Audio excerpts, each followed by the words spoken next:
बहुत समय पहले एक सुंदर जंगल के बीचों बीच एक गांव था जिसका नाम था सपनों का गांव। इस गांव में केवल इंसान लोग ही रहते थे।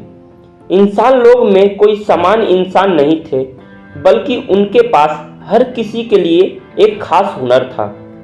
लेकिन उनकी सबसे बड़ी खासियत यह थी कि वे हमेशा दूसरों की मदद करने में विश्वास रखते थे। गांव के बीचों बीच एक पेड़ था जिसे सभी सपनों का पेड़ कहते थे।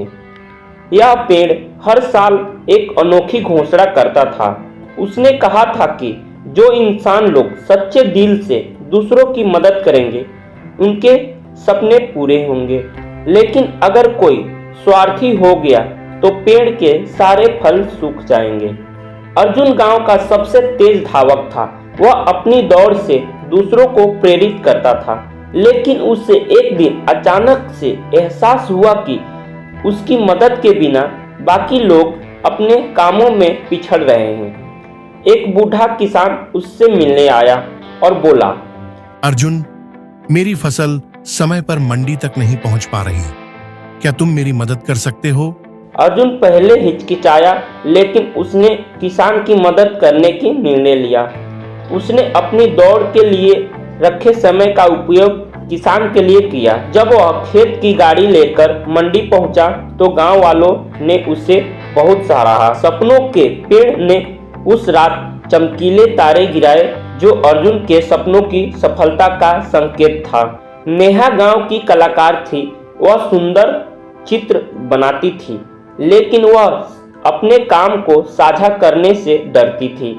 एक दिन गांव में एक अंधे व्यक्ति ने उससे कहा, नेहा बेटी, क्या तुम मेरे लिए मेरे सपनों की तस्वीर बना सकती हो? नेहा ने सोचा, यह व्यक्ति देख नहीं सकता, लेकिन शायद मेरे चित्र उसे खुश कर सके। उसने एक खूबसूरत तस्वीर बनाई और अंधे व्यक्ति को उसे महसूस करने दिया। अंधे व्यक्ति ने उससे धन्यवाद दिया और कहा, तुम मेरे सपनों को जीवन कर दिया। नेहा ने महसूस किया कि उसकी कला दूसरों की मदद कर सकती है। उस दिन पेड़ ने अपनी शाखा से फूल गिराए जो नेहा के दिल की खुशी को प्रतीक थे। वीर गांव का सबसे ताकतवर इंसान था, लेकिन उसे अपनी ताकत पर बहुत घमंड था।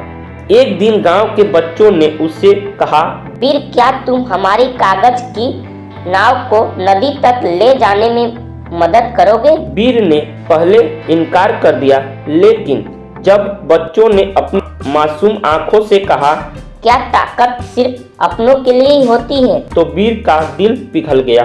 उसने बच्चों की नाव को नदी तक पहुंचाया और उनके साथ खेला। उस दिन पेड़ ने अपनी सबसे ऊंची शाखा पर एक चमकता हुआ फल दिया जो वीर के आत्म सुधार का प्रतीक था। एक दिन गांव पर संकट आया। सपनों का पेड़ अचानक सूखने लगा। गांव वाले चिंतित हो गए। उन्होंने मिलकर तय किया कि वे अपने सारे हुनर का उपयोग करेंगे और पेड़ को बचाने की कोशिश करेंगे। अर्जुन ने दौड़कर दूर के गांव से औषधि लाने का जिम्मा उठाया। नेहा ने एक सुंदर चित्र बनाया जिससे गांव वालों को प्रेरणा मिली। वीर ने पेड़ की जड़ों को सहारा देने के लिए अपने हाथों से काम किया। तीनों के सहयोग और मेहनत से पेड़ फिर से हरा भरा हो गया। उसने फल और फूलों की बरसात की और कहा, तुम सबने दिखा दी कि इंसान की सच्ची शक्ति दूसरों की मदद में है। इस कहानी से हमें यह सीख मिलती है कि हमारे पास जो भी हुनर है वह दूसरों की मदद के लिए उपयोग किया जा सकता है। जब हम स्वार्थ छोड़कर दूसरों की भलाई के लिए काम करते हैं तो हमारा जीवन